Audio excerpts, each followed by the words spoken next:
Hello and welcome back to another video on the rest of the day and to another edition of NXT 2.0 out of 10. And yeah, interesting show, so we've got lots going on, big match main eventing, Escobar versus Dangelo, and yeah, we're moving towards In Your House now, which is just a few short weeks away, so yeah, that's going to be an intriguing card, but yeah, like I say, lots going on, so let's get straight into it with Hayes and Williams, who kicked off the show, and they were facing Grimes and Sakura and their weird team. They couldn't decide who would start the match, and they attacked Williams and Hayes at the same time to start the bout. Sakura was in the ring before Williams and tagged in Grimes before double teaming Trick in the corner. The latter came back with a clothesline and got the tag before Sakura came in as well. Back after a break, Sakura was in trouble and tagged Grimes back, who was wiped out Hayes with a splash before taking Williams from the apron. Grimes hit Williams with a cave in before Sakura came in with a full splash on Hayes and picked up the win.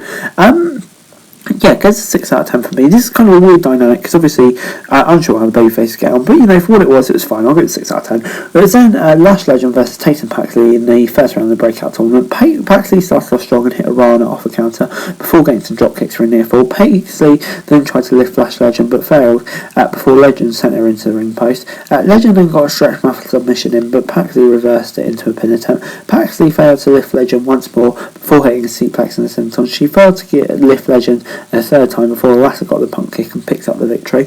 Yeah, it gets a 5 out of 10 from me, this. I mean, like, it was fine. It was, yeah, the match just wasn't good. It just felt there, really. So 5 out of 10. We then got a whole here's the backstage stuff. Tony D'Angelo was backstage with his goons and said that he will take care of Santos Escobar tonight without any help.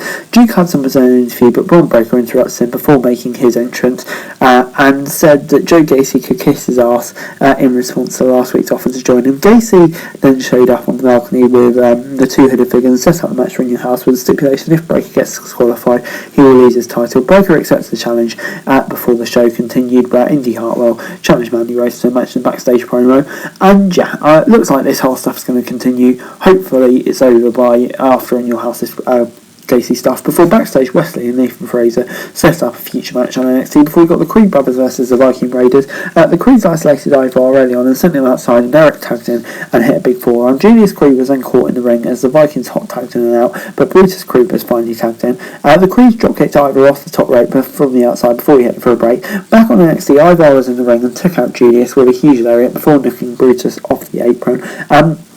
The Raiders then got a near fall after Ivar hit a top rope suplex. He fell out with a splash but missed the target. All three men charged at each other before Strong came in to assist. Brutus then tossed Strong out of the ring before the Vikings got their finisher on him and picked up the victory. And yeah, gets a 6 out of 10 from me. I mean, like, the match was decent. It's just a booking that I kind of got a weird issue with because, yeah, the Creed brothers, they're supposed to be presented as, like, when everything's fair, they just easily win, but then they go and lose to team. I know the Viking Raiders are on the main roster and established, but surely it's been a good chance to put the Creed brothers over. So yeah, I'm kind of torn on this.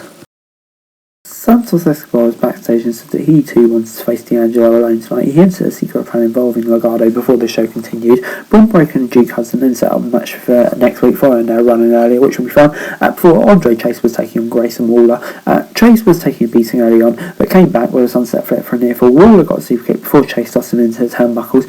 Waller was tossed outside and landed on Brady Hayward before Chase went out to check on him. Back in the ring, Waller hit Chase with a rolling clatter and got the win. And yeah, good win for Waller, put him over. Shame to see Chase lose in such dominant fashion, but you know, it is what it is. Kind of builds Waller up for the match next week. 6 out of 10. Backstage, Strong and the Creed brothers had a falling out before Pretty Deadly showed up and the match was set up. Before we got Roxanne Perez versus Kiana James in the breakout tournament. James tried for an armbar early before transitioning into Boxton Crab, landing some kicks. Perez then got a few quick pin attempts before James hit a backbreaker for a near fall of her own. Perez then hit a side Russian leg sweep while James got a suplex for a near fall. James charged at Perez in the corner, but she cancelled into the Canadian Destroyer and picked up the W. Gets a 6 out of 10 from me. Yeah, decent enough match. Perez obviously getting through with the obvious result. So yeah, for what it was fine. 6 out of 10. Adrissa Nofi and Manic Blade were then backstage pretending to be Santos and Tony. The latest goons, the two dimes and stacks, walked up and challenged them to a match next week before backstage Corey Jade and Roxy had a run-in with Elektra Lopez. Wesley versus Nathan Fraser was next on the card. Fraser got a near fall early on before he was sent outside, but Wesley got a big dive over the ropes. Fraser came back with a dive of his own, but missed the following dive back into the ring. Lee got a near fall with a German suplex before countering a big move onto the top rope. Von Wagner attacked Fraser as the match went on and sent him outside, and Lee attacked him. Wagner took down Lee, lifting him up and tossing him all the way over the announce desk, which was a pretty cool spot. So yeah, I mean, like, Putting Van Wagner over it is good. Really enjoyable spot. But yeah, just intriguing to see where it goes for the other wrestlers. So I'll give it a tentative 6 out of 10. But yeah, that was a really cool spot, like I say. Wesley and Sang are then running into each other backstage and set up a future match before we got Santos Escobar versus Tony D'Angelo. D'Angelo then got the early advantage and hit a neck breaker before he headed for a break. Back on NXT, we saw Escobar take a powerbomb and lock in the submission move before the match headed outside, and Escobar sent D'Angelo into steel sets and then inside for a senton. D'Angelo got back in control and hit a few base suplexes before they climbed to the top rope, and Escobar hit a huge run. And D'Angelo was looking for his crowbar, but Ricardo stole it. The Goons came in and brawl broke out while Escobar went to his corner and got a set of brass knuckles. Escobar wiped D'Angelo out with the weapon and got the pin. Bit of an iffy finish, just to create some doubt over who would actually win and set up another match. But yeah, it was a fun match. Well, it was 7 out of 10. Joe Gacy then showed up and talked about his upcoming match with Braun Breaker before laughing like a maniac as NXT went off the air. We really do have the Fiend 2.0. But anyway, overall this week, NXT gets a 6 out of 10 from me. I mean, like, it's a decent enough show. Lots of intrigue going on. Decent matches as well. Some hits hit more than others.